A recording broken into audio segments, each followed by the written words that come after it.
registered education savings plan is a government plan to encourage Canadians to save money for their children's education. So you would use the lifelong learning plan through an RSP to save for your own education. This is saving for your children's education. So you open up an RESP. It can stay open for the year opened plus 31 years. Sorry, you can contribute for the year that it's open plus 31 more years. It has to be terminated or closed the end of the 35th year after opening. Has to be, so by then you have to have closed it out completely. So lots of time to be able to go to school. Now, if you have a family plan and your children are spread out, you may have to consider more than one plan. Investments are similar to an RSP. So most people are going to buy stocks, bonds, mutual funds, heavy on the mutual funds, GICs. You can have a savings deposit, that kind of a thing. With regards to taxation, you have a refund of contributions or a post-secondary education amount. And this is tax-free. So someday when you draw this money out, this is your original contribution. So whatever you put in, you take out, and it is taken out tax-free. Then you have an educational assistance payments, and this is taxed to the beneficiary. So this would be your adult child who is now going to school is taxed on the EAP. This is the refund of contributions, or the PSE. This is the contributions you put in. The EAP is the grant money and any growth. The fact that it's taxed to the adult child is a good thing because, as you may realize, as may be the case, when you're in school, if you're a full-time student, your earnings are probably lower, so you're going to be taxed in a lower bracket. You might not even be taxed at all. In order to incentivize you, the government will contribute the Canada Education Savings Grant, or the CESG. This is an additional amount that the government puts into whatever you do. Contributions are not tax deductible, unlike an RSP. Instead, they give you this grant. And the grant is 20% or more.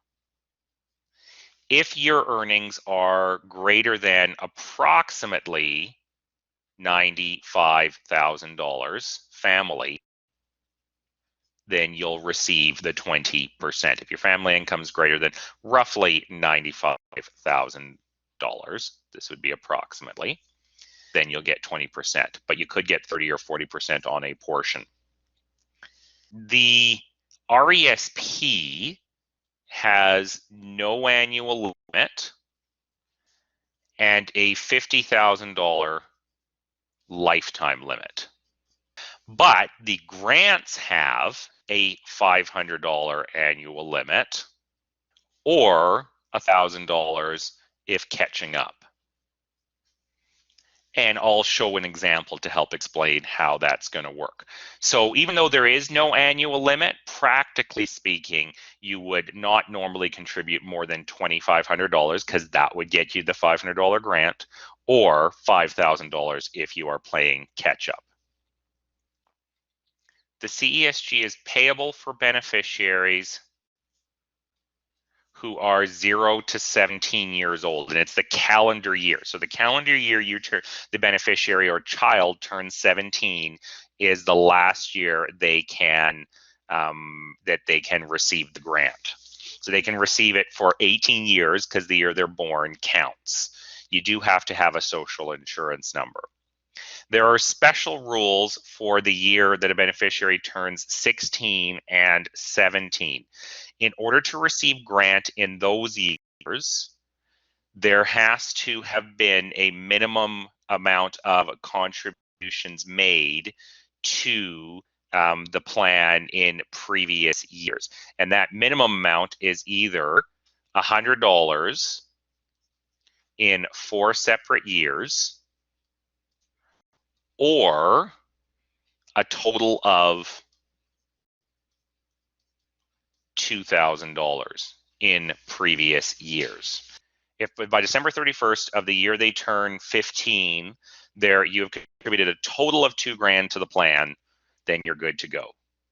Or if any 4 different years you contributed $100 so not $400 total, but $100 in 4 separate years, then they're good to go. What they're trying to prevent is you waiting until they're 17, contributing $5,000, getting $1,000, and then taking it all back out again the next year.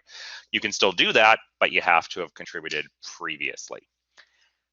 Okay, let's consider a couple of different questions just to help understand how this works. So let's say you've just had a baby. Yay! So you have a baby. They are 0 years old. You open an RESP and contribute $10,000. How much grant are you going to get? Well, the normal maximum is $500. So you're going to receive $500 because that's the maximum. Let's say instead you open up a new RESP for a child who is 10 and you have never had an RESP for them before. If you contribute $10,000, how much CESG are you going to receive? In this case, you would receive $1,000. You're playing catch up for the 10 preceding years. So because you're playing catch up, the maximum is now $1,000. So let's say that you have previously maxed the plan. So you've got an RESP and you have your child is 16 years old this year and you've put in $2,000 per year every year. You put in $2,000 per year every year. The year they turn 17, you contribute another $2,000. How much grant are you going to get? You would get the 2,000 times 20%, so you would get $400. What happens if you have a new RESP for a 16-year-old child, so you've never contributed anything to it? You put in $2,000. How much CESG are you going to receive? You're going to get nothing because you have not met the minimum previous year's requirement. In the other example, if you put in $2,000 a year so far, you put in 30 grand or 32 grand actually. So you easily meet the minimum requirement for beneficiaries who are 16 or 17 years of age. The maximum lifetime CESG is $7,200 per child.